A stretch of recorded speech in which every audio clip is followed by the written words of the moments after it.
এই হৃদয় বিদারক ঘটনা। উসমান রাদিয়াল্লাহু তাআলা আনহুকে পানি দেয় না গো।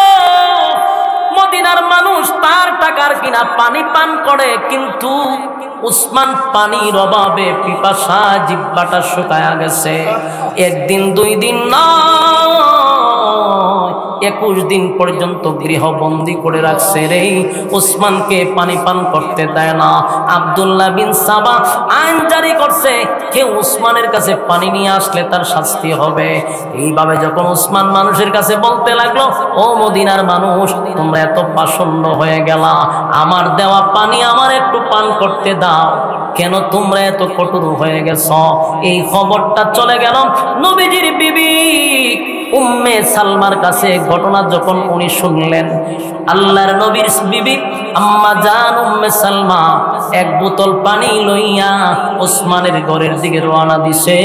উসমান রাদিয়াল্লাহু তাআলা আনহুর কাছে পানি নিয়ে আসার পথে আব্দুল্লাহ বিন সাবা মহিলাদেরকে দিয়ে ওনাকে চেক করাইতে লাগলো। চেক করে দেখে উম্মে সালমার কাছে এক বোতল পানি পাওয়া গেছে। ওই আব্দুল্লাহ বিন সাবার গোষ্ঠীরা আম্মা জানকে পর্যন্ত উসমানের কাছে যেতে দেয় নাই, পানিটুকু উসমানের কাছে পৌঁছাইতে দেয় নাই, পানিটা জমিনে ফেলে দিল। কিন্তু উসমান রাদিয়াল্লাহু তাআলা এক ফোঁটা পানি পান করতে দিল না। আম্মা জান কান্দে আর বলে, এ মদিনার মানুষ, আমার নবীর কান মুখ থেকে শুনছি, নবীজির জবান থেকে আমি শুনছি, উসমান জান্নাতের একজন সুসংবাদপ্রাপ্ত সাহাবী। উসমান রাদিয়াল্লাহু তাআলা আনহুকে আল্লাহর নবী বলছেন, উসমান রে, যেই পরিমাণ দ্বীনের জন্য, ইসলামের জন্য তুমি দান খয়রাত করছো, যেই পরিমাণ দান খয়রাত তুমি ইসলামের জন্য করছো, তুমি যদি আর কোনো ইবাদত নাও করো, আমার আল্লাহ ঘোষণা দিয়েছে তোমার জান্নাত দিবে। সুবহানাল্লাহ। উসমান রাদিয়াল্লাহু তাআলা আল্লাহ এত সম্পদের মালিক বানাইলো, ওনার যা কিছু ছিল সব ইসলামের জন্য ব্যয় করলো, দ্বীনের জন্য, ইসলামের জন্য, সব জায়গায় উসমানের অবদান। সেই উসমানকে এক ফোঁটা পানি তারা পান করতে দিল না। উসমানের বিবি চটপট করতেছিল, স্বামীর মুখে এক ফোঁটা পানি দেওয়া যায় কিনা। উসমান রাদিয়াল্লাহু তাআলা কথা বলতে পারতেছে না, কলিজা শুকায়া গেছে রে, পানি নাই, পানি নাই। ওনার এক ফোঁটা পানি দেয় না। তাই কষ্ট আর বরদাস্ত করতে না পেরে উসমানের বিবি দৌড়াইয়া চতুর্দিকে পানি তালাশ করলেও পানি সাথে নিয়ে আসলে তারা রেখে দেয়। একদিন ওনার বিবি মুখের ভিতরে করে কিছু পানি নিয়ে আসছে, যেন স্বামীর মুখটা একটু ভিজানো যায়, তাই মুখের ভিতরে একটু পানি নিয়ে আসছে। কিন্তু দেখেনি আব্দুল্লাহ ইবনে সাবার গোষ্ঠীরা কত পাষণ্ড হইলে পড়ে ওনার মুখ পর্যন্ত চেক করছে। কথা বুঝতেছেন? মুখটা পর্যন্ত চেক করছে, দেখি তুমি হা করো, দেখে মুখের ভিতরে পানি, পানিটাও উসমানের মুখে দিতে দেয় নাই। কত বড় জাহেল জালেম। হযরত আলীর কাছে উসমান চিঠি পাঠাইছে, আলী, মদিনার মানুষ আমার পানি দেয় না গো। আলীর কাছে খবর চলে গেল, আলী, আমার এক ফোঁটা পানি মদিনার মানুষ দেয় না রে আলী, একটু পানিও দেয় না। হযরত আলী চিঠি পাওয়ার পরে দৌড়াইয়া উসমানের কাছে আসবে, কিন্তু রাস্তার মধ্যে আব্দুল্লাহ বিন সাবার লোকেরা আলীকে আটকায়া দেয়। এক পাও সামনের দিকে আপনি আগাইতে পারবেন না। চিন্তা করেন কত মানুষ তার দলে ঢুকাইছে। হযরত আলীকেও সে ঢুকাইতে দেন। হযরত আলী বললেন, তাহলে শোনো, আমার মাথার পাগড়িটা তোমরা কমপক্ষে উসমানের কাছে পৌঁছায়া দাও। হযরত আলীর মাথার পাগড়ি উসমানের কাছে পৌঁছায়া দিল। এটা বুঝাইল যে, উসমান, তোমার চিঠি পাওয়ার পরে আমি আসছিলাম তোমাকে সাহায্য করার জন্য, কিন্তু সাবার লোকেরা আমার সামনে আগাইতে দেয় নাই। আমি আসছিলাম আমার পাগড়িটা প্রমাণ করে। উসমান রাদিয়াল্লাহু তাআলা এই পাগড়ি পাওয়ার পরে বুঝলো আলীকেও তার আটকায়া দিছে। হযরত আলী তার দুইজন যুবক ছেলে হাসান রাদিয়াল্লাহু তাআলা আনহু, হুসাইন রাদিয়াল্লাহু তাআলা আনহু, দুইজন যুবক ছেলেকে বলল, আমার দুই কলিজার টুকরা সন্তান, তোমরা উসমানের দরজার সামনে দাঁড়ায়া থাকবা, যেন আমার উসমানকে বিদ্রোহীরা কোনো ক্ষতি না করতে পারে। হযরত হাসান হুসাইন রাদিয়াল্লাহু তাআলা দুই ভাই উসমানের দরজার সামনে তরবারি নিয়ে দাঁড়ায় আছে, যেন কোনো বিদ্রোহীরা দরজা ভেঙে উসমানকে হত্যা না করতে পারে। দুইজন সাহাবী দাঁড়ায়া ছিল। উসমান রাদিয়াল্লাহু তাআলার কাছে বহু সাহাবীরা বলছে, হুজুর কেন গো আপনি অনুমতি দেন না? আপনি শুধু অনুমতি দেন, আমি ওয়াদা দিলাম এই বিদ্রোহীদের সঙ্গে আমরা জিহাদ করব। কিন্তু উসমান রাদিয়াল্লাহু তাআলা অর্ডার দেয় না, আদেশ দেয় না। উসমানের কথা হলো নবীর জমিনে রক্ত পড়ুক, মুসলমানদের তরবারিতে মুসলমান শাহাদাত বরণ করুক, আমি উসমান এটা কখনো চাই না, এটা আমি হতে দিব না। হযরত আলী চিঠি পাঠাইল, উসমান আপনি শুধু অর্ডার দেন, আমরা জিহাদ করব, এই বিদ্রোহীদের বিরুদ্ধে জিহাদ করব। উসমান বলে না, আমি রক্ত দেখতে চাই না, আমি এখানে দ্বন্দ্ব হোক, আমি উসমান আমার শাসন আমলে রক্ত জড়ুক, নবীর জমিন আমি চাই না। একজন সাহাবী ওনার কাছে গেলেন, গিয়ে বলেন, হুজুর আমার কাছে 1000 লোক আছে, আপনার পক্ষে আমরা যুদ্ধ করব, আপনি অর্ডার দেন। উসমান বলেন, কোনো প্রয়োজন নাই, নবীর জমিনে রক্তপাত হোক, আমি উসমান চাই না।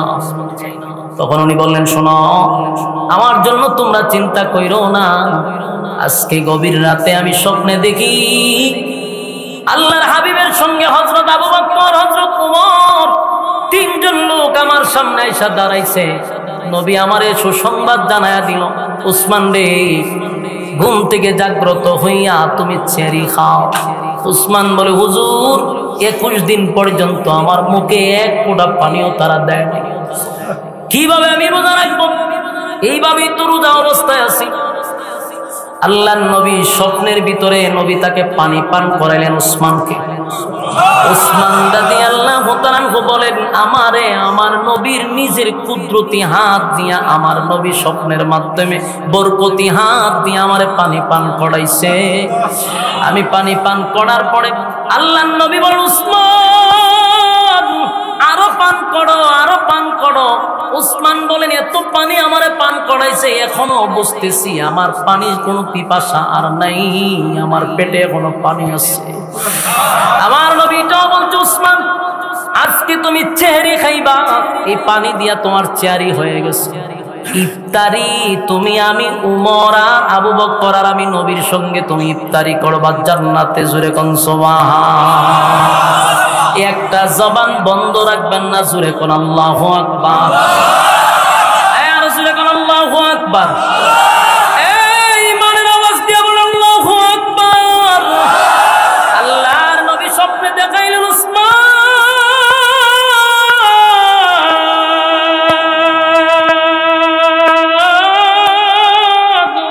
ওয়াদা দিলাম আজকের ইফতারি তুমি আমি নবীর সঙ্গে করবা, চিন্তার কোনো কারণ নাই, চিন্তার কোনো কারণ নাই।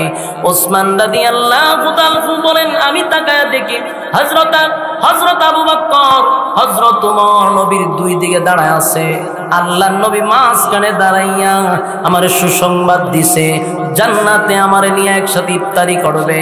তাই আমার দিলে সাক্ষী দেয়, আজকে আমি সূর্য অস্ত যাওয়ার আগে আগেই শাহাদাত বরণ করব, এর মধ্যে কোনো সন্দেহ নেই। এটা ছিল হজের মৌসুম। মদিনার বড় বড় সাহাবীরা যারা ছিল, আম্মা জান আয়েশা সহ সবাই চলে গেছে মক্কায়। সবাই মক্কা গেছে, এই সুযোগটা নিল আব্দুল্লাহ ইবনে সাবা। এই সুযোগটা নিছে, কারণ বড় বড় কেউ নাই, সব সাহাবীরা গেছে হজে। আর হযরত আলী ও তার দুইজন সন্তান দরজার সামনে দাঁড় করায়া দিছে যে উসমানের যেন কোনো ক্ষতি না হয়। সবাই যখন হজের মৌসুমে চলে গেল, আর যেদিন উসমান স্বপ্নে দেখছিস ঠিক এই দিন দিনের বেলা হযরত উসমান সুন্দর করে পরিপাটি হয়ে একজন সাহাবীরে বললেন, তুমি কি আমার একটা সাহায্য করতে পারবা? তুমি আমার একটা সেলোয়ার আইনা দিতে পারবা? সেলোয়ার বোঝেন পায়জামা। তুমি কি আমার একটা পায়জামা দিতে পারবা? বলে কেন? বলে আমি পায়জামাটা পরে তারপরে থাকতে চাই, নির্ঘাত আমি আজকে শাহাদাত বরণ করব। যদি ঘাতকরা আমার উপরে আক্রমণ করে, আমি যদি ফিরাইতে গিয়ে আমার কাপড় ঠিক না থাকে, এই লজ্জা আমি কোথায় রাখবো? কোন অবস্থায় আমি শাহাদাত বরণ করব? কারণ ওসমান ছিল এত লজ্জাশীল, একজন কুমারী মেয়ের চেয়েও উনি বেশি লজ্জা পাইতেন।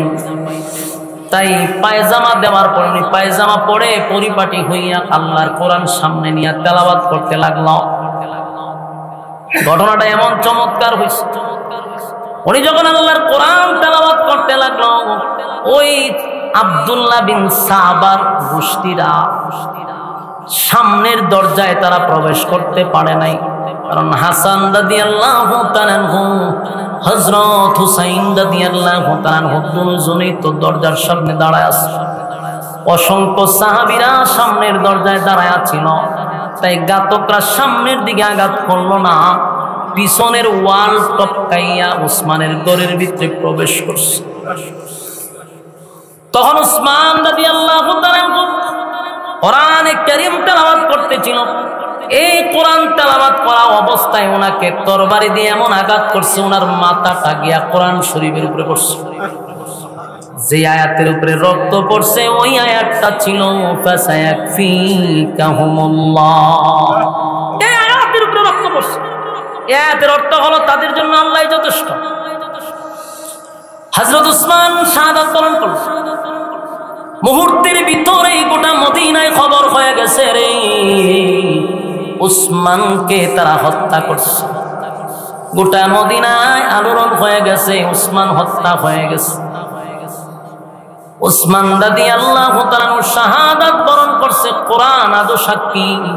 এই জন্য কিয়ামতের ময়দানে যারা শহীদ হয়েছে তাদের শহীদের সাক্ষী, কারো সাক্ষী হবে তরোয়ার, কারো সাক্ষী হবে গোড়া, কারো সাক্ষী হবে জায়গা, আর হযরত ওসমানের শাহাদাতের সাক্ষী হবে স্বয়ং আল্লাহর কোরআন।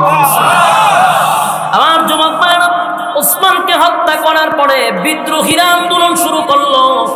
তারা বলল কে হত্যা করলো, কে হত্যা করলো, তারাও শুরু করছে। একটা পর্যায়ে তারা সাথে সাথে সিদ্ধান্ত নিল, ওসমান যেহেতু হত্যা হয়ে গেছে, এখন খেলাফতের দায়িত্ব একজনকে দেওয়া দরকার। তারা সবাই একত্রিত হইয়া হযরত আলীকে তারা খেলাফতের দায়িত্ব দিতে চায়। আসিনা থাকতে নাটকীয় ভাবে আমাদেরকে দিত, বহির্বিশ্বকে বুঝাইতো আমি জঙ্গি দমনে আছি, সুতরাং দেশে আমাকে থাকতে হবে। এখনকার কিছু ওই ফ্যাসিস্টের কিছু নাতিপতিরা রয়ে গেছে না, এই সরকার তো একটা ব্যর্থ সরকার এখন যে আছে। এই ব্যর্থ সরকারে এখন পর্যন্ত কোনো সংস্কার করতে পারলো না। ওই হাসিনা আম্মার যতগুলা ছেলে সন্তান ছিল এদেরকে এখনো সুন্দরভাবে লালন পালন করতেছে এই সরকারের আন্ডারে, একটারও চেয়ার থেকে উঠায় নাই। তাই এদের নাতিপুতিরা এখন আবার হুজুরদেরকে নিয়ে গভীর ষড়যন্ত্র শুরু করছে। আমি মনে করব এই সরকার একটা ব্যর্থ সরকার, ইউনূস সরকার। হাজার হাজার রক্তের উপরে আপনি ভর করে চেয়ারে বসছেন, ভুলে যাবেন না আপনি বসেন নাই, আপনাকে বসানো হয়েছে। আপনি যদি জাতির সংস্কার না করেন, এই জাতির সাথে সবচেয়ে বড় গাদ্দারি আপনি করে যাবেন। যেই সম্মান দিয়ে আপনাকে চেয়ারে বসাইছিল, এই সম্মান তো থাকবেই না, ইতিহাসের পাতায় আপনি গাদ্দার হিসাবে পরিচিত হবেন। কারণ এখনো আমরা আপনার দিকেই তাকায় আছি, এখনো তাকায় আছে। আপনি যে একটা ব্যর্থ সরকার, আমরা চাইয়ে দিচ্ছি আপনার দিকে। কারণ এখন পর্যন্ত আপনি না বিচার করতে পারলেন না, ওই সমস্ত দালালদেরকে আপনারা কোনো বিচারের আওতায় আনছেন, বরং যে আলেমরা সরকারকে হটানোর জন্য শরীরের তাজা রক্ত দিয়ে মাঠে ময়দানে কাজ করছে, আলেম উলামা ছাড়া আপনাদের মিছিল মিটিং গরম হয় নাই, সেই আলেমদেরকে আবারও আপনারা সেই ফাটার বলি দিচ্ছেন, আবারও নাটকের মেইন চরিত্রে আলেমদেরকে দাঁড় করাচ্ছেন। এই নাটক বন্ধ করেন ডক্টর ইউনূস সাহেব। এই নাটক করছিল আপনার আগের সরকার, নাটক করে বাংলাদেশে থাকতে পারে নাই, টিকতে পারে নাই। আপনি সরকারও যদি আবার আলেমদেরকে এই নাটকের মূল চরিত্রে রাখেন, কসম খোদার, যেইভাবে ফ্যাসিস্ট সরকারকে এই দেশ থেকে পালাইতে বাধ্য করছে, আপনাকেও আমেরিকা যাইতে বাধ্য করা হবে। আজকে দেখেন উত্তরায় যে ঘটনাটা ঘটছে, মর্মান্তিক ঘটনা। উত্তরায় ছোট ছোট বাচ্চাগুলি বালেগ হয় নাই। আপনি আমার সন্তানের মতো সকাল বেলায় মা বাবা গোসল করাইয়া কাপড় চোপড় পরাইয়া স্কুল ব্যাগ দিয়া তাদেরকে স্কুলে পাঠানো হয়েছে, কিন্তু মা বাবা জানতো না দুপুরের আগেই টিফিনের আগেই তার শরীর রক্তাক্ত হবে অথবা আগুনে পুড়ে ছাই হয়ে যাবে। এই যে এতগুলা ঘটনা ঘটলো, ছোট ছোট মাসুম বাচ্চারা আজকে প্রায় 30 জন অলরেডি শুনছি মরদেহ পাওয়া গেছে। এর উপরে দেশের উপরে একটা আছে, কিন্তু বিষয়টা এই গজবটা কেন আসলো?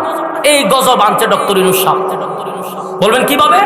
আপনি বাংলাদেশের 96% মুসলমানের দেশে আপনি সমগামিতার স্বীকৃতি দিতে যাচ্ছেন।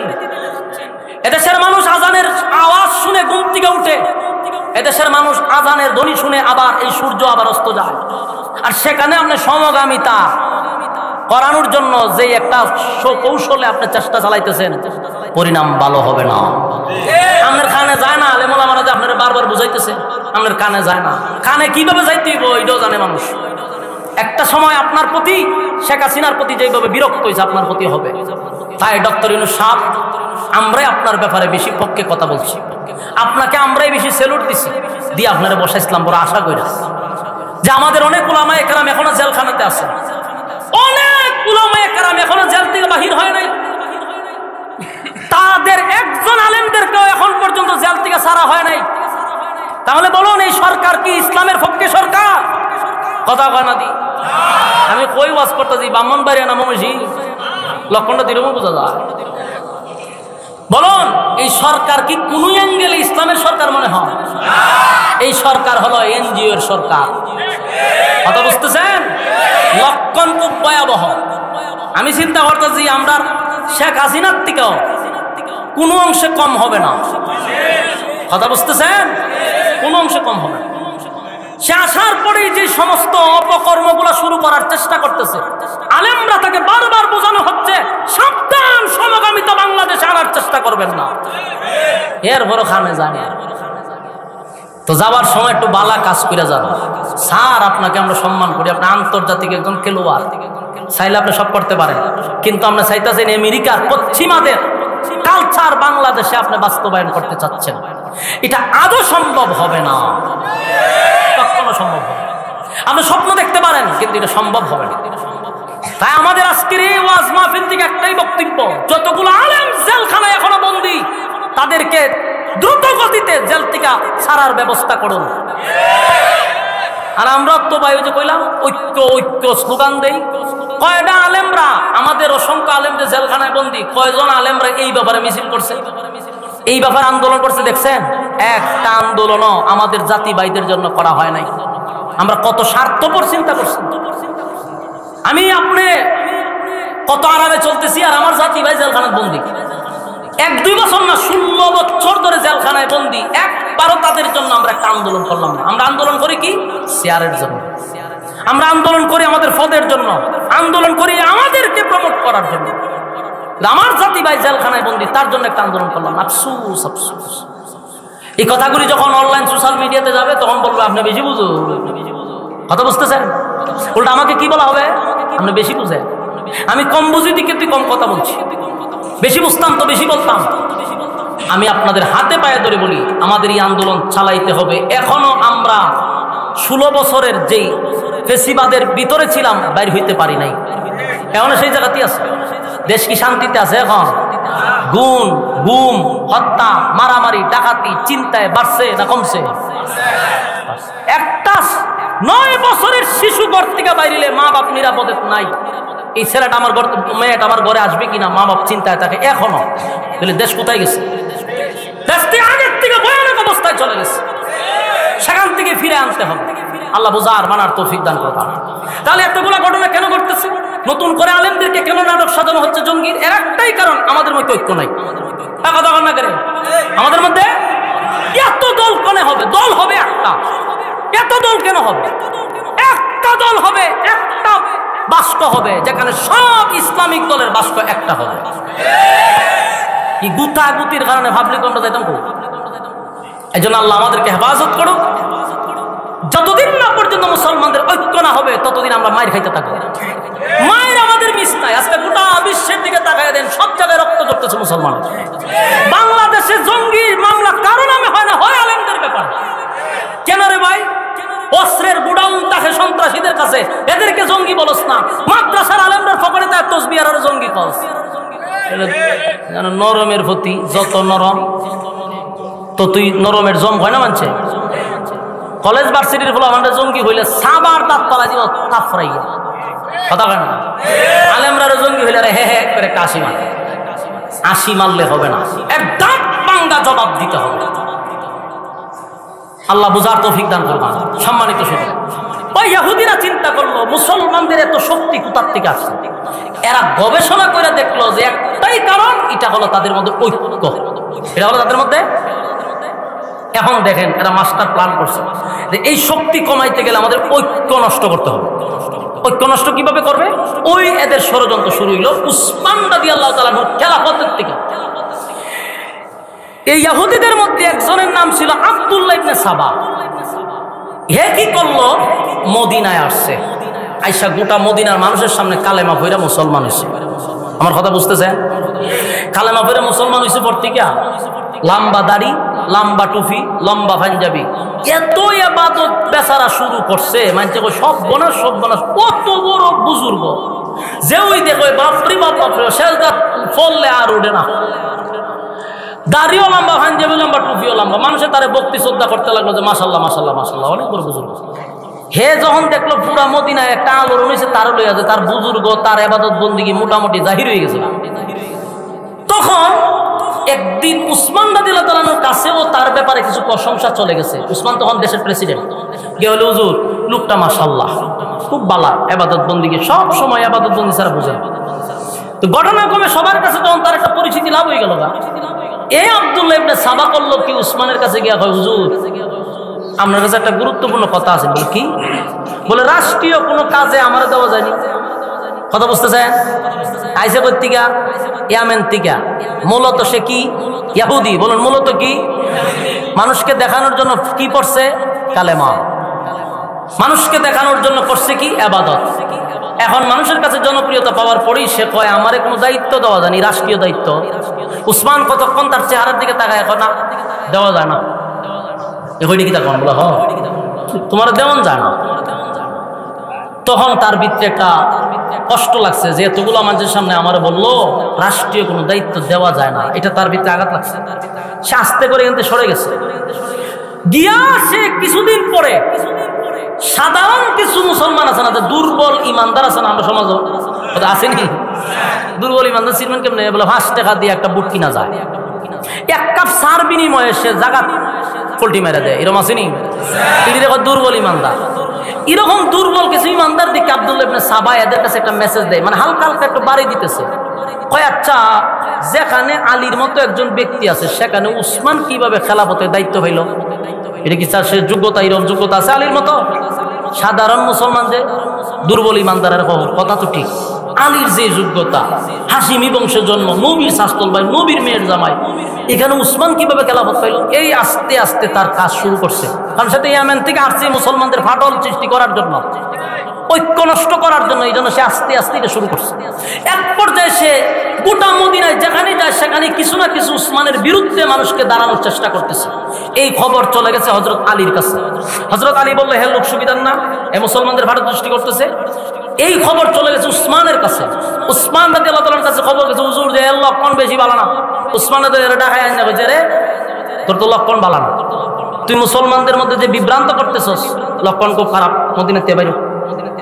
তারা রাষ্ট্রীয়ভাবে মদিনা থেকে বের করে দিচ্ছে। কথা কি বুঝতেছেন? বের করে দিচ্ছে। আমার যুবক ভাইরা কথাগুলি যদি মনোযোগ দিয়ে শুনেন তাহলে বুঝতে পারবেন মুসলমানদের ঐক্যটা কারা নষ্ট করলো।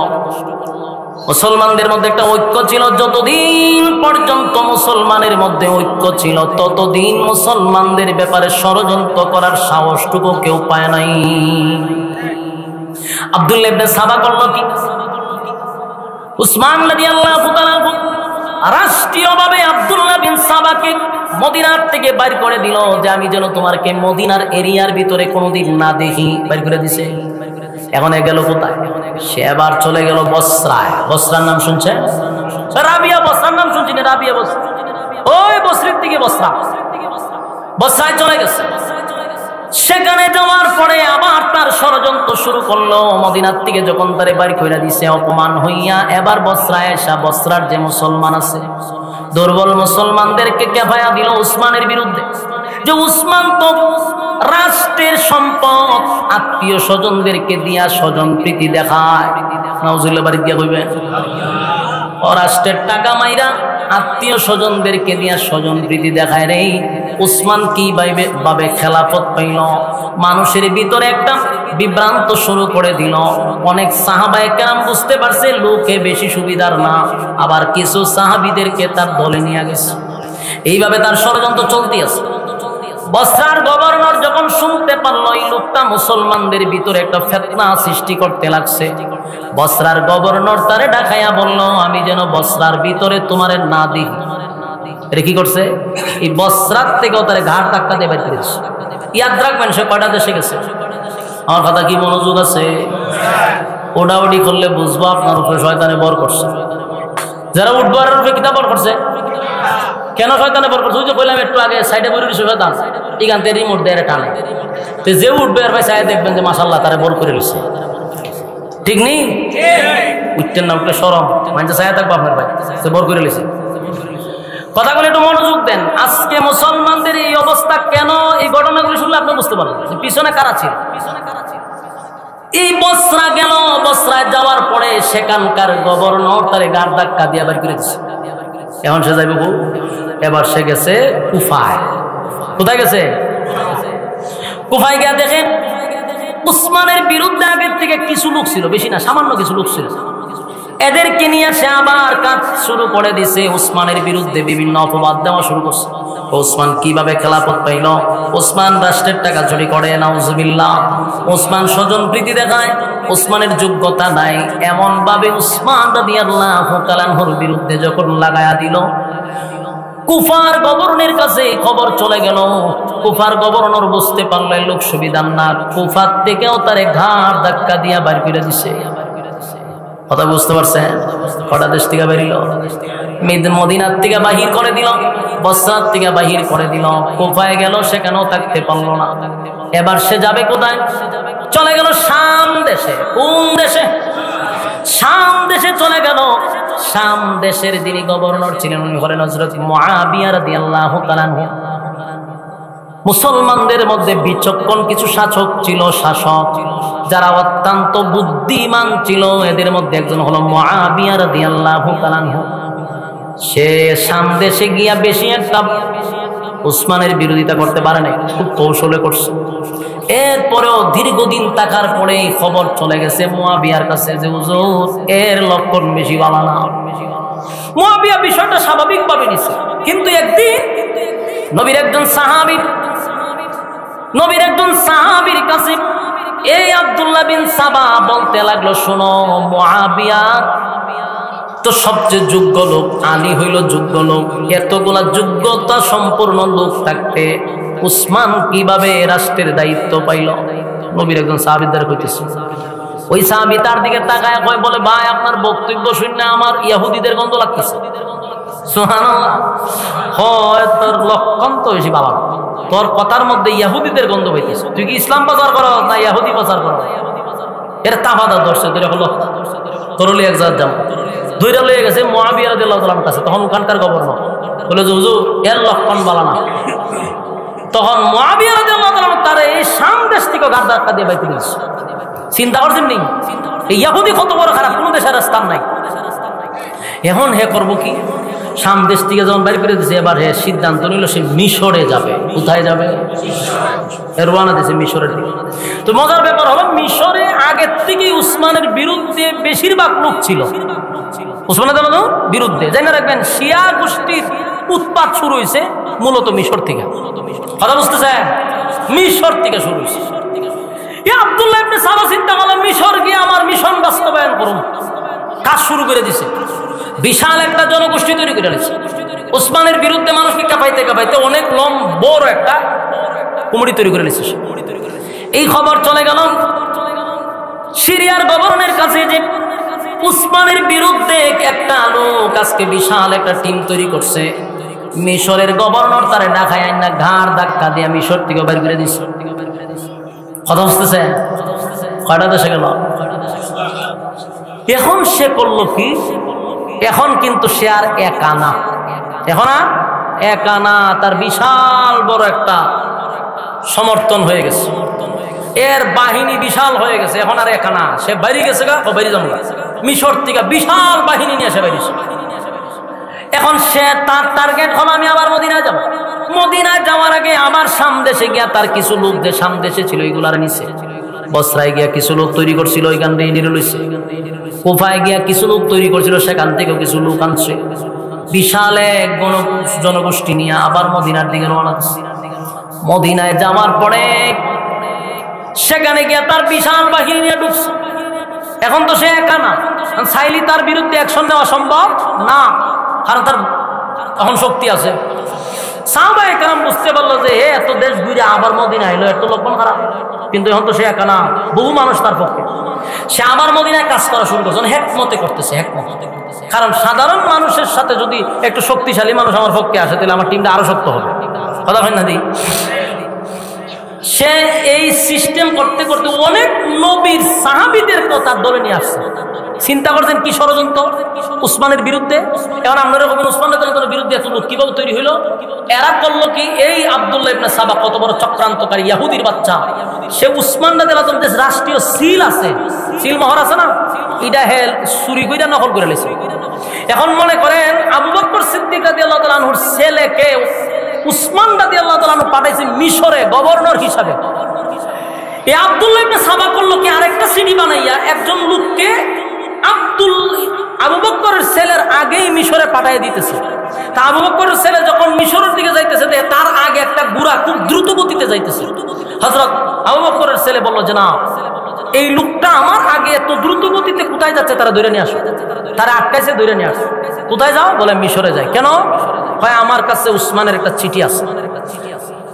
আবু বকর ছেলে উনি চিঠিটা না দেখে, চিঠির মধ্যে লেখা যে আমি আবু বকরের ছেলেকে মিশরে পাঠাচ্ছি, সে মিশরে যাওয়ার সাথে সাথেই তাকে তোমরা হত্যা করবা। নাউজুবিল্লাহ। বুঝতেছেন কত বড় ষড়যন্ত্র? অথচ উসমান রাদিয়াল্লাহু আনহু এই চিঠি আদৌ লেখা নাই।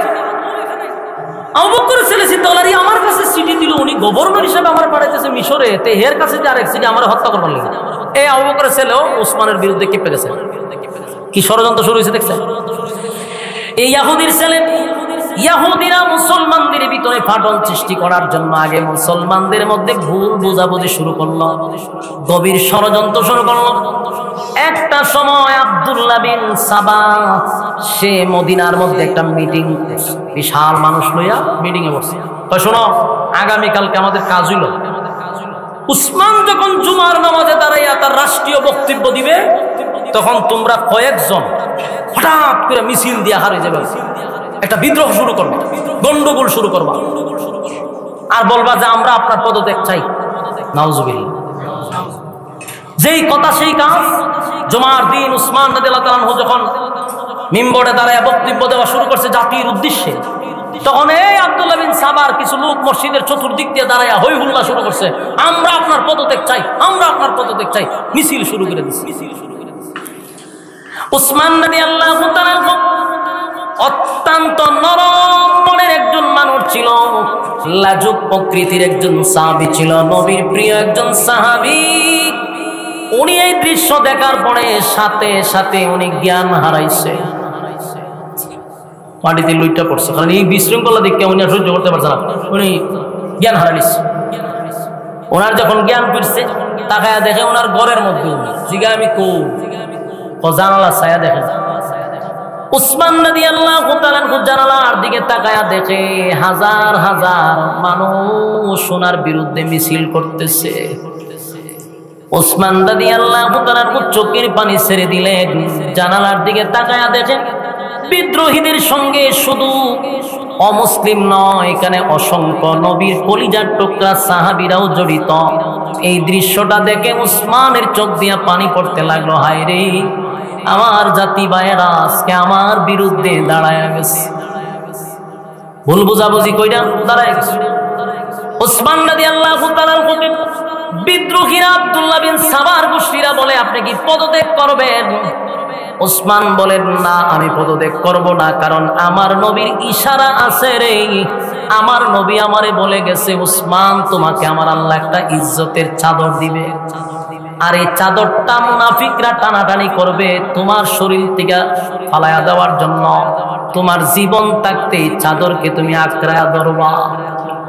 এর ব্যাখ্যা হলো, তুমি যখন খেলাফতের দায়িত্ব নিবা, মুনাফিকরা তোমাকে খেলাফত থেকে লামানোর জন্য চেষ্টা করবে, মৃত্যুর আগ পর্যন্ত তুমি চেষ্টা করে যাবে। সুবহানাল্লাহ।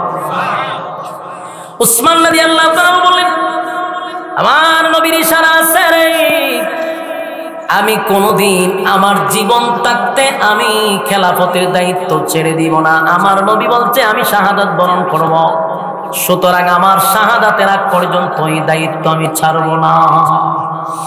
বিদ্রোহীরা করলো কি, ওনার বাড়িটারে গৃহবন্দী করে রাখছে।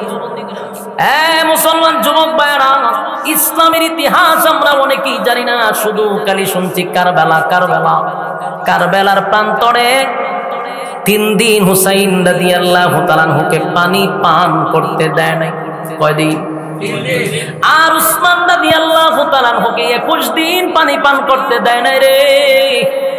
অথচ এত হৃদয় বিদারক ঘটনা আমাদের মুসলমানরা জানে না, শুধু শুনছে কারবালার ঘটনা। এটা শিয়াদের একটা চক্রান্ত, এটা শিয়াদের চক্রান্ত। উসমান রাদিয়াল্লাহু তাআলা আনহুকে 21 দিন পর্যন্ত গৃহবন্দী করে রাখছে, ওনাকে খানা দেয় নাই, পানি দেয় নাই। এই ঘটনা আমাদের মুসলমান ছেলেরা অনেকেই জানে না, শুধু জানে হুসাইন রাদিয়াল্লাহু তাআলা আনহুকে 3 দিন কারবালাতে পানি দেয় না। এটাও কষ্টের বিষয়, আমরা স্বীকার করি, এটাও হৃদয় বিদারক ঘটনা। কিন্তু এর থেকে মর্মান্তিক ঘটনা হলো উসমানের ব্যাপারে যে কাজটা করা হয়েছে। উসমান রাদিয়াল্লাহু তাআলা আনহুকে ক্ষমতার থেকে নামানোর জন্য এই সাবা গোষ্ঠীরা ওনাকে যখন চাপ সৃষ্টি করলো, উনি স্পষ্ট বলে দিল, আমার জীবন থাকতে আমি খেলাফতের দায়িত্ব ছাড়ব না। তাই তারা প্ল্যান করতে লাগলো উসমানকে কিভাবে দুনিয়ার থেকে সরায়া দেওয়া যায়। গৃহবন্দী করে রাখছে, পানি দেয় না। উসমান রাদিয়াল্লাহু তাআলা আনহু একদিন জানালার দিকে তাকাইয়া মদিনার মানুষদেরকে উদ্দেশ্য করে হযরত উসমান রাদিয়াল্লাহু তাআলা আনহু বলেন, মদিনার মানুষেরা রে, তোমাদের কি সেই দিনের কথা মনে পড়ে না যেদিন আল্লাহর নবী মসজিদে নববীর মধ্যে দাঁড়ায়া বলছিল, মসজিদে নববীর মধ্যে মুসল্লিদের জায়গা হয় না, কে পারবা মসজিদের জায়গাটা আল্লাহর জন্য তুমি অক্ষ করে দিতা? কে মসজিদের জায়গাটা কিনে দিবা? কার এমন ক্ষমতা আছে? আমি রাসূল ওয়াদা দিলাম, দুনিয়ার থেকে চলে যাওয়ার সাথে সাথে আল্লাহর তৈরি জান্নাত তোমার জন্য ওয়াজিব। সুবহানাল্লাহ। সেদিন মদিনার মধ্যে উসমান রাদিয়াল্লাহু তাআলা আনহু কোটি কোটি টাকা খরচ করে মসজিদে নববীর জায়গাটা উসমানের টাকা দিয়া কিনে আল্লাহর রাস্তায় ওয়াকফ করে দিচ্ছে।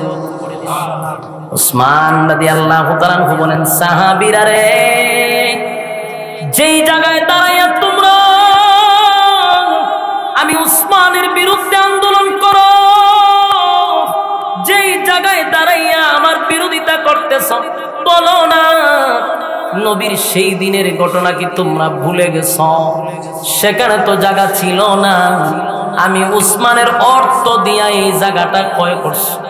আজকে আমার জায়গায় তোমরা দাঁড়াইয়া বক্তব্য দাও, আমারে ঢুকতে দাও না। এবার উসমান রাদিয়াল্লাহু তাআলা আনহু বলেন, এ মদিনার মানুষ, তোমরা কি ভুলে গেছো গো যেদিন আল্লাহর নবী বলেছিল মদিনার মানুষ পানি পান করতে পারে না? একটা কূপ ছিল ইহুদিদের, এই কূপটা ইহুদিদের দখলে ছিল। আল্লাহর নবী বলেন, কে আছো রে এই কূপটা কিনে মুসলমানদেরকে দেওয়ার জন্য? যে পারবা আমি নবী তার জন্য দোয়া করে আল্লাহ তোমার জান্নাতে হাউজে কাউসারের পানি পান করাবে। সেদিন তখনকার সময়ের 50 লক্ষ টাকা খরচ করে উসমানের টাকা দিয়া সেই কূপটা মুসলমানদেরকে উসমান দান করে দিচ্ছে। গোটা মদিনার মানুষ উসমানের দেওয়া কূপের পানি পান করে রে, অথচ উসমানকে 21 দিন পর্যন্ত পানি দেয় না। এই হৃদয় বিদারক ঘটনা, উসমান রাদিয়াল্লাহু তাআলা আনহুকে পানি দেয় না গো। মদিনার মানুষ তার টাকার কিনা পানি পান করে, কিন্তু উসমান পানির অভাবে পিপাসা জিহ্বাটা শুকায়া গেছে। একদিন 2 দিন না, 21 দিন পর্যন্ত গৃহবন্দী করে রাখছে রে। উসমানকে পানি পান করতে দেয় না। আব্দুল্লাহ বিন সাবা আইন জারি করছে, কেউ উসমানের কাছে পানি নিয়ে আসলে তার শাস্তি হবে। এইভাবে যখন উসমান মানুষের কাছে বলতে লাগলো, ও মদিনার মানুষ, তোমরা এত পাষণ্ড হয়ে গেলা, আমার দেওয়া পানি আমার একটু পান করতে দাও, কেন তোমরা এত কঠোর হয়ে গেছ? এই খবরটা চলে গেল নবীজির বিবি উম্মে সালমার কাছে। ঘটনা যখন উনি শুনলেন, আল্লাহর নবীর বিবি আম্মা জান উম্মে সালমা 1 বোতল পানি লইয়া উসমানের ঘরের দিকে রওনা দিছে। উসমান রাদিয়াল্লাহু তাআলার কাছে পানি নিয়ে আসার পথে আব্দুল্লাহ বিন সাবা মহিলাদেরকে দিয়ে ওনাকে চেক করাইতে লাগলো। চেক করে দেখে উম্মে সালমার কাছে 1 বোতল পানি পাওয়া গেছে। ওই আব্দুল্লাহ বিন সাবার গোষ্ঠীরা আম্মা জানকে পর্যন্ত উসমানের কাছে যেতে দেয় নাই, পানিটুকু উসমানের কাছে পৌঁছাইতে দেয় নাই, পানিটা জমিনে ফেলে দিল। কিন্তু উসমান রাদিয়াল্লাহু তাআলা 1 ফোঁটা পানি পান করতে দিল না। আম্মা জান কান্দে আর বলে, এ মদিনার মানুষ, আমার নবীর কান মুখ থেকে শুনছি, নবীজির জবান থেকে আমি শুনছি, উসমান জান্নাতের একজন সুসংবাদপ্রাপ্ত সাহাবী। উসমান রাদিয়াল্লাহু তাআলা আল্লাহর নবী বলছেন, উসমান রে, যেই পরিমাণ দ্বীনের জন্য, ইসলামের জন্য তুমি দান খয়রাত করছো, যেই পরিমাণ দান খয়রাত তুমি ইসলামের জন্য করছো, তুমি যদি আর কোনো ইবাদত নাও করো, আমার আল্লাহ ঘোষণা দিয়েছে তোমার জান্নাত দিবে। সুবহানাল্লাহ।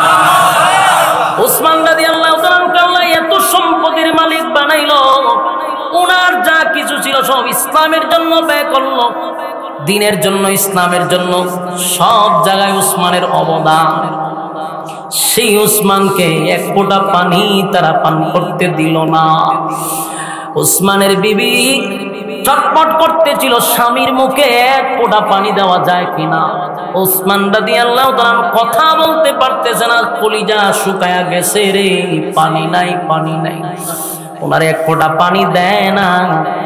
তাই কষ্ট আর বরদাস্ত করতে না পেরে উসমানের বিবি দৌড়াইয়া চতুর্দিকে পানি তালাশ করলেও পানি সাথে নিয়ে আসলে তারা রেখে দেয়। একদিন ওনার বিবি মুখের ভিতরে করে কিছু পানি নিয়ে আসছে, যেন স্বামীর মুখটা একটু ভিজানো যায়, তাই মুখের ভিতরে একটু পানি নিয়ে আসছে।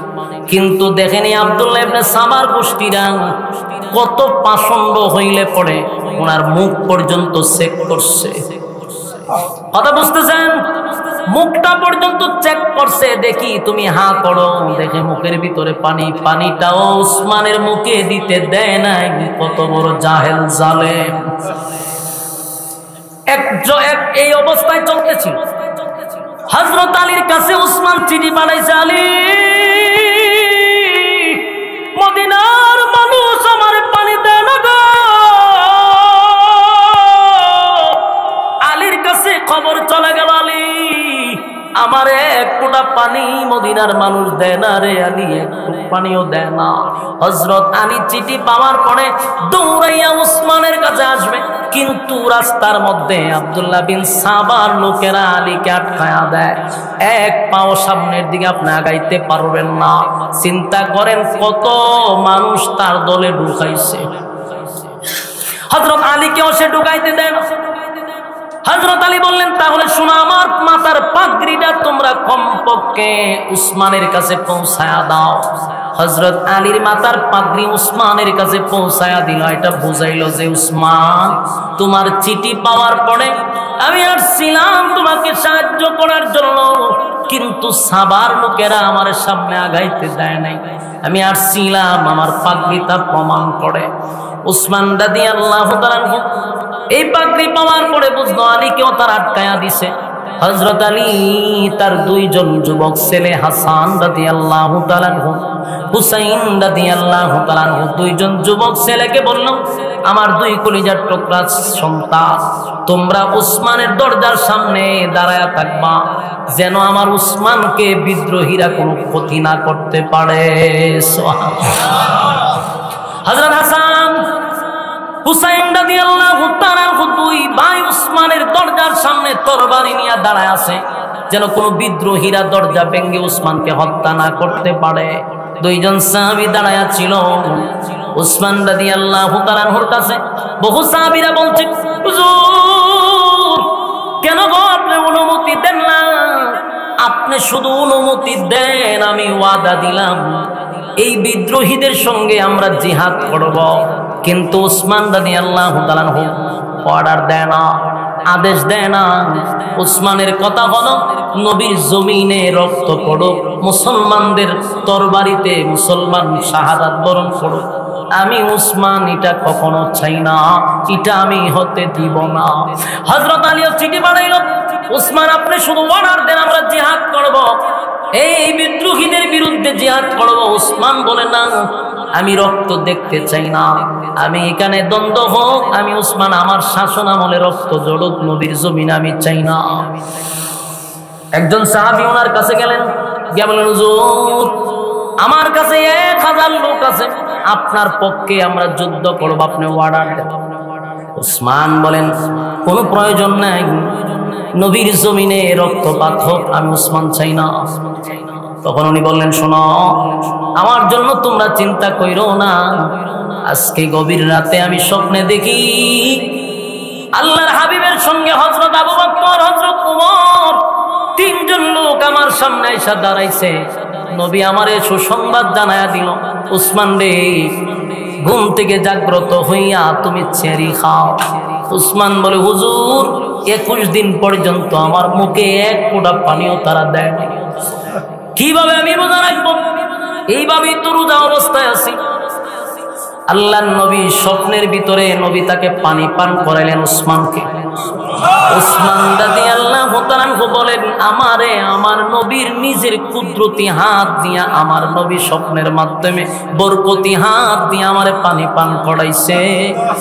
আমি পানি পান করার পরে আল্লাহর নবী বলেন, উসমান আরো পান করো, আরো পান করো। উসমান বলেন, এত পানি আমারে পান করাইছে, এখনো বুঝতেছি আমার পানির কোনো পিপাসা আর নাই, আমার পেটে এখনো পানি আছে। আমার নবীটাও বলছে, উসমান আজকে তুমি চেহারি খাইবা, এই পানি দিয়া তোমার চেহারি হয়ে গেছে। ইফতারি তুমি, আমি, উমর আর আবু বকর আর আমি নবীর সঙ্গে তুমি ইফতারি করবা জান্নাতে। জোরে কোন সুবহান। একটা জবান বন্ধ রাখবেন না, জোরে কোন আল্লাহু আকবার। আর জোরে কোন আল্লাহু আকবার। এই ইমানের আওয়াজ দিয়ে বলেন আল্লাহু আকবার। আল্লাহর নবী স্বপ্নে দেখাইলেন, উসমান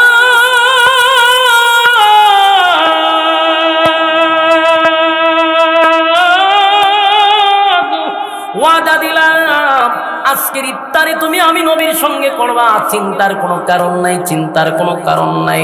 ওসমান রাদিয়াল্লাহু তাআলা বলেন, আমি তাকায়া দেখি হযরত আবু বকর, হযরত ওমর নবীর দুই দিকে দাঁড়ায় আছে। আল্লাহর নবী মাঝখানে দাঁড়াইয়া আমার সুসংবাদ দিছে, জান্নাতে আমার নিয়ে একসাথে ইফতারি করবে। তাই আমার দিলে সাক্ষী দেয়, আজকে আমি সূর্য অস্ত যাওয়ার আগে আগেই শাহাদাত বরণ করব, এর মধ্যে কোনো সন্দেহ নেই। এটা ছিল হজের মৌসুম। মদিনার বড় বড় সাহাবীরা যারা ছিল, আম্মা জান আয়েশা সহ সবাই চলে গেছে মক্কায়। সবাই মক্কা গেছে, এই সুযোগটা নিল আব্দুল্লাহ ইবনে সাবা। এই সুযোগটা নিছে, কারণ বড় বড় কেউ নাই, সব সাহাবীরা গেছে হজে। আর হযরত আলী ও তার দুইজন সন্তান দরজার সামনে দাঁড় করায়া দিছে যে উসমানের যেন কোনো ক্ষতি না হয়। সবাই যখন হজের মৌসুমে চলে গেল, আর যেদিন উসমান স্বপ্নে দেখছিস ঠিক এই দিন দিনের বেলা হযরত উসমান সুন্দর করে পরিপাটি হয়ে একজন সাহাবীরে বললেন, তুমি কি আমার একটা সাহায্য করতে পারবা? তুমি আমার একটা সেলোয়ার আইনা দিতে পারবা? সেলোয়ার বোঝেন পায়জামা। তুমি কি আমার একটা পায়জামা দিতে পারবা? বলে কেন? বলে আমি পায়জামাটা পরে তারপরে থাকতে চাই, নির্ঘাত আমি আজকে শাহাদাত বরণ করব। যদি ঘাতকরা আমার উপরে আক্রমণ করে, আমি যদি ফিরাইতে গিয়ে আমার কাপড় ঠিক না থাকে, এই লজ্জা আমি কোথায় রাখবো? কোন অবস্থায় আমি শাহাদাত বরণ করব? কারণ ওসমান ছিল এত লজ্জাশীল, একজন কুমারী মেয়ের চেয়েও উনি বেশি লজ্জা পাইতেন। তাই পায়জামা দেওয়ার পর উনি পায়জামা পরে পরিপাটি হইয়া আল্লাহর কোরআন সামনে নিয়ে তেলাওয়াত করতে লাগলো। ঘটনাটা এমন চমৎকার হয়েছে, উনি যখন আল্লাহর কোরআন তেলাওয়াত করতে লাগলো, ওই আব্দুল্লাহ বিন সাবার গোষ্ঠীরা সামনের দরজায় তারা প্রবেশ করতে পারে নাই। কারণ হাসান রাদিয়াল্লাহু তাআলা আনহু, হযরত হুসাইন রাদিয়াল্লাহু তাআলা আনহু দুজনেই তো দরজার সামনে দাঁড়ায় আছে। অসংখ্য সাহাবীরা সামনের দরজায় দাঁড়ায় ছিল। তাই ঘাতকরা সামনের দিকে আঘাত করলো না, পিছনের ওয়াল টপকাইয়া ওসমানের ঘরের ভিতরে প্রবেশ করছে। তখন ওসমান রাদিয়াল্লাহু তাআলা আনহু কোরআনে কারীম তেলাওয়াত করতেছিল। এই কোরআন তেলাওয়াত করা অবস্থায় ওনাকে তরবারি দিয়ে এমন আঘাত করছে, ওনার মাথাটা গিয়া কোরআন শরীফের উপরে পড়ছে। যে আয়াতের উপরে রক্ত পড়ছে ওই আয়াতটা ছিল ফাসায়াকফিকাহুমুল্লাহ। এই আয়াতের উপরে রক্ত পড়ছে। এই আয়াতের অর্থ হলো তাদের জন্য আল্লাহই যথেষ্ট। হযরত ওসমান শাহাদাত বরণ করলেন। মুহূর্তের ভিতরেই গোটা মদিনায় খবর হয়ে গেছে, রে ওসমানকে তারা হত্যা করছে। গোটা মদিনায় আলোড়ন হয়ে গেছে, ওসমান হত্যা হয়ে গেছে। ওসমান রাদিয়াল্লাহু তাআলা শাহাদাত বরণ করছে, কোরআন আদৌ সাক্ষী। এই জন্য কিয়ামতের ময়দানে যারা শহীদ হয়েছে তাদের শহীদের সাক্ষী, কারো সাক্ষী হবে তরোয়ার, কারো সাক্ষী হবে গোড়া, কারো সাক্ষী হবে জায়গা, আর হযরত ওসমানের শাহাদাতের সাক্ষী হবে স্বয়ং আল্লাহর কোরআন। আমার যুবক ভাইরা, ওসমানকে হত্যা করার পরে বিদ্রোহীরা আন্দোলন শুরু করলো। তারা বলল কে হত্যা করলো, কে হত্যা করলো, তারাও শুরু করছে। একটা পর্যায়ে তারা সাথে সাথে সিদ্ধান্ত নিল, ওসমান যেহেতু হত্যা হয়ে গেছে, এখন খেলাফতের দায়িত্ব একজনকে দেওয়া দরকার। তারা সবাই একত্রিত হইয়া হযরত আলীকে তারা খেলাফতের দায়িত্ব দিতে চায়। ঘটনা বুঝতেছে? এত বড় একজন সাহাবীকে তারা হত্যা করার পরে তাদের সিদ্ধান্ত হলো আলীকে এই মুহূর্তে ক্ষমতায় বসাই দিতে হবে। কেন আলীকে বেছে নিল? কারণ তারা জানতো আলী একজন জ্ঞানী মানুষ, বুদ্ধিমান মানুষ। উনি রাষ্ট্রের চেয়ারে বসেই বিচার করবে না, উনি আগে রাষ্ট্রটাকে গুছাবে, তারপরে বিচার করবে। এটা বুঝতে পারছে? এই জন্য এরা চিন্তা করলো বিচারটা বড় হইলে অসুবিধা নেই, এর ভিত্তিতে আমরা যা করার করলাম, কিন্তু আলীকে আগে এখানে বসাইতে হবে। সিস্টেমও আলী আসে, তাই আলীকে বসাতে হবে। হযরত আলী রাদিয়াল্লাহু আনহু বললেন, আমি ক্ষমতায় যেতে চাই না, আমার ভাইকে কারা হত্যা করছে এটার বিচারের জন্য অন্য কাউকে খেলাফতে বসাও, আমাকে বসায় না। কিন্তু তারা এক পর্যায়ে থ্রেট দিতে শুরু করলো, হুমকি দিতে শুরু করলো, আপনি যদি ক্ষমতায় না বসেন তাহলে আমাদের মধ্যে একজন বসে যাবে। হযরত আলী চিন্তা করলো যে কথা তো ঠিক, আমি যদি এই মুহূর্তে ক্ষমতার চেয়ারে না বসি তাহলে অযোগ্য ব্যক্তি যখন যোগ্যতার চেয়ারে বসবে, গন্ডগোল বাড়বে না কমবে? কথা বলেন না জি? বর্তমান বাংলাদেশের গন্ডগোল বাড়ছে না কমছে? কেন বাড়ছে? সবগুলো অযোগ্যরে বসায় রাখছে যোগ্যতার চেয়ারে। যেগুলো রাজনীতির বুঝে না এটিরে বসায় রাখছে। এটিরে বসায় রাখার কারণে দুর্নীতি আগের থেকে চ্যাম্পিয়ন হয়েছে, চ্যাম্পিয়ন। গুম, খুন, হত্যা, দর্শন, সেঞ্চুরি চলতেছে প্রতিদিন। অযোগ্য গুলারে বসায় রাখছে ডক্টর ইউনূস, সবগুলারে বসায় রাখছে। যেন গন্ডগোল কমবে না, বাড়বে। কারণ যোগ্যতার আসলে যোগ্যতা সম্পন্ন লোক বসতে হবে, অযোগ্য বসতেই বিশৃঙ্খলা সৃষ্টি হবে। হযরত আলী রাদিয়াল্লাহু তাআলা ছিলেন বিচক্ষণ ব্যক্তি। উনি চিন্তা করলেন না, এই মুহূর্তে আমাকে একটা পদক্ষেপ নিতেই হবে। তাই হযরত আলী বললেন, ঠিক আছে, আমি খেলাফত গ্রহণ করলাম। কিন্তু এই খবর চলে গেছে মক্কায় আম্মা জান আয়েশার কাছে, বড় বড় সাহাবায়ে কেরামদের কাছে। তারা বলল, কখনো হতে পারে না, আগে উসমান হত্যার বিচার হবে, তারপরে বায়াত গ্রহণ করা হবে। গন্ডগোল লাগিয়ে গেল, লম্বা ঘটনা। আমি যদি বলতে থাকি কারবেলা পর্যন্ত যাইতে ফজর আজান ধরবো। এটা এত লম্বা ঘটনা। আমার জুম্মায় ফাঁদ জুম্মায় এই ঘটনা আমি শেষ করছি, ফাঁদ জুম্মায় মিল্লা। তো এত লম্বা ঘটনা আমি আপনারা কেমন সহজে খাওয়াবো? এখন ঘটনা হইলো, যেই জায়গাটা আমাদের বোঝা দরকার, এটা হলো মুসলমানদের ঐক্য নষ্ট করার পিছনে মাস্টার প্ল্যান ছিল ইহুদিদের। আজও আছে ইহুদিরা, কালো থাকবে ইহুদিরা। ইমাম মাহদি ঈসা পয়গম্বর আসার পর্যন্ত ইহুদিরা ষড়যন্ত্র করেই যাবে। তাই ষড়যন্ত্রকারীরা কখনো বড় পাঞ্জাবি নিয়ে আসতে পারে, কখনো লম্বা দাড়ি নিয়ে আসতে পারে, কখনো লম্বা টুপি নিয়ে আসতে পারে। সাবধান, তাদের চক্রান্তে পা দেওয়া যাবে না। কারণ ইহুদিরা ইহুদি হইয়া মুসলমানদেরকে আজকে ফাটল সৃষ্টি করে নাই। ইহুদিরা মুসলমানের বেশ ধরে মুসলমানের ভিতরে ফাটল সৃষ্টি করছে। আমরা যেন বড় লম্বা পাঞ্জাবিতে যেন মুরিদ না হইয়া যাইয়া, কারণ এরা ইহুদিদের এজেন্ডা হইতে পারে। বাস্তব না বাস্তব? কথা হই না দি। ওসমানকে হত্যা করলো, আপনারা কি মনে করেন এখানে শেষ? তারা যেই চক্রান্ত করে ওসমানকে হত্যা করছে, একই চক্রান্তে হযরত আলীকেও তারা হত্যা করছে। তারা একই চক্রান্তে হযরত হাসানকে হত্যা করছে, একই চক্রান্তে ওরা কারবালার প্রান্তরে হযরত হুসাইন রাদিয়াল্লাহু তাআলাকে হত্যা করছে, একই সিস্টেমে। কিন্তু আমরা দোষ দেই অমুকরে তমুকরে, কিন্তু মাস্টার প্ল্যান কার ছিল? কিভাবে ঘটনাগুলি ঘটলো, কারা ঘটাইলো? ইতিহাস পড়ে দেখুন।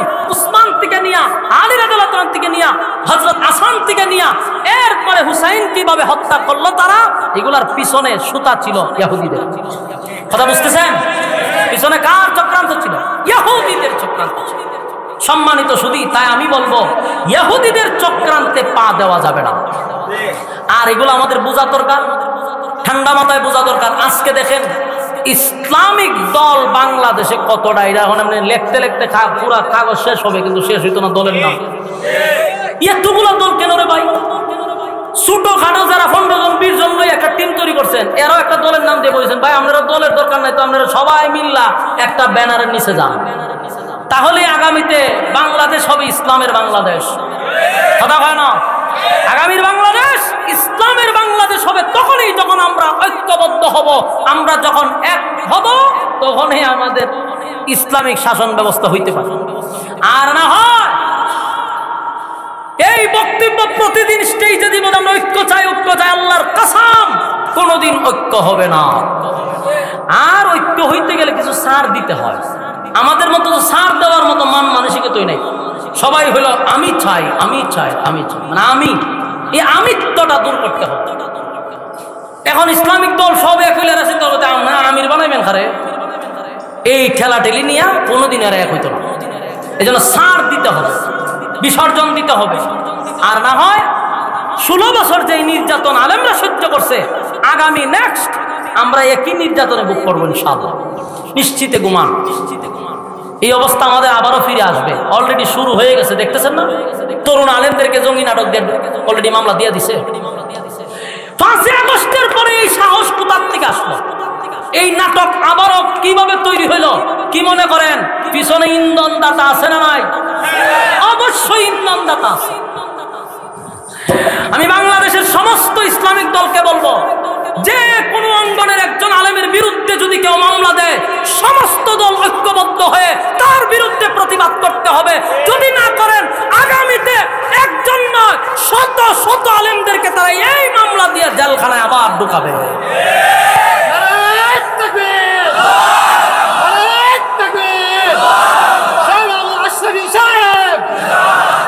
সম্মানিত সুধী, এখন যদি আমরা শক্ত না হই তাহলে লিখে রাখেন, আজকে রাজাউল, কালকে আমি, এরপরের দিন আমি মসজিদের ইমাম, এরপরে অমুক খতিব, এরপর আমরা বড় হিসাব ছোট হিসাব সব হিসাব একখানা করবো এরা।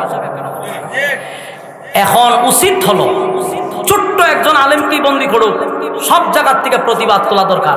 এরা কিন্তু প্রথমে একজনের খানো টানদার দেহে যে পিছনে হেরে টানেনি কেউ, যখন দেখবো যেন এর কেউ টানে না তখন এনে ঢুকায়, এরপর একটা করে ঢুকাইতে দেয়, পিছনে দিকে কোনো শক্তি নাই। এরা খালি বক বক করে স্টেজ হেই কিরলাম, তেন কিরলাম, হেন কিরলাম, আসলে আমরা কোনো খামেন না। এই জন্য আমাদেরকে তারা টেস্ট করে, এই জন্য সব জায়গার থেকে প্রতিবাদ তুলতে হবে। রাজি আছি ইনশাআল্লাহ? ওলামায়ে কেরামদের পাশে আছেন তো ইনশাআল্লাহ? আলেম তৈরি করার কারখানা বানাইবেন তো ইনশাআল্লাহ। আলেম তৈরির কারখানা যদি বানান, সমাজের সমগামিতা তৈরি হবে না, সমাজে যত ধরনের খুন খারাপি দর্শন এগুলা হবে না। যদি মনুষ্যত্ব থাকে, ইসলামিক জ্ঞান যদি থাকে, তার দ্বারা অপকর্ম হবে না ইনশাআল্লাহ। সেই লক্ষ্যকে, সেটাকে বাস্তবায়ন করার জন্য আপনাদের এলাকার মুফতি জালালউদ্দিন আব্বাস, আমি যতটুকু শুনছি তার নিজের টাকা দিয়া এই অল্প কিছু জায়গা কিনছে একটা দ্বীনি প্রতিষ্ঠান করার জন্য। সে ইচ্ছা করলে এই জায়গাটা না বিক্রি করলেও পারত, কিন্তু উদ্দেশ্য একটাই, যেন এখানে একটা দ্বীনি প্রতিষ্ঠান করা যায়। এটা তার উদ্দেশ্য, এটা তার মাকসাদ। আমরা সে যেহেতু একটা উদ্দেশ্য নিছে, আমরা কি তার পাশে থেকে সাপোর্ট দিতে পারবো না? কথা কই না দি? মাদ্রাসা কি সে নিয়ে যাইতে পারবো? কথা কই না দি? এটা একটা গাছ উনি রোপণ করছে, এটার ফল খাইব সারা গ্রামের মানুষের। কথা কই না দি? যেমন আপনারা জানেন আমার একটা মাদ্রাসা আছে, বহু যুদ্ধ করে আমি মাদ্রাসাটা করছি। যুদ্ধ কি অস্থির যুদ্ধ! তদানীন্তন সময় মন্ত্রীর সাথে মন্ত ফাটিয়েছে। মন্ত্রী এসপিরে ফোন দেওয়া হয় কেন যেন মাহফিল না হয়। এসপিরে আমি কইলাম, মন্ত্রী না করছে, বলে হ, আমি মন্ত্রীর উপরে কাটা আছি, তো দেখুন দরকার। এরপরে বহু জ্বর তুফান আমার উপরে গেছে। আমার উপরে তুফান গেছে না এমনটা না, 15 দিন 20 দিন পর্যন্ত খাওয়া নাই, ঘুম নাই, দৌড়াদৌড়ি করতে করতে করতে আল্লাহর সাহায্য। এরপরে মাহফিল করাইছি, সাইনবোর্ড ভেঙে ফেলা দিল, আবার সাইনবোর্ড লাগাইছি, কইছে ইট উট সব তুলে লয়ে যাবো। এখন 3 বিল্ডিং তুলে লেছি।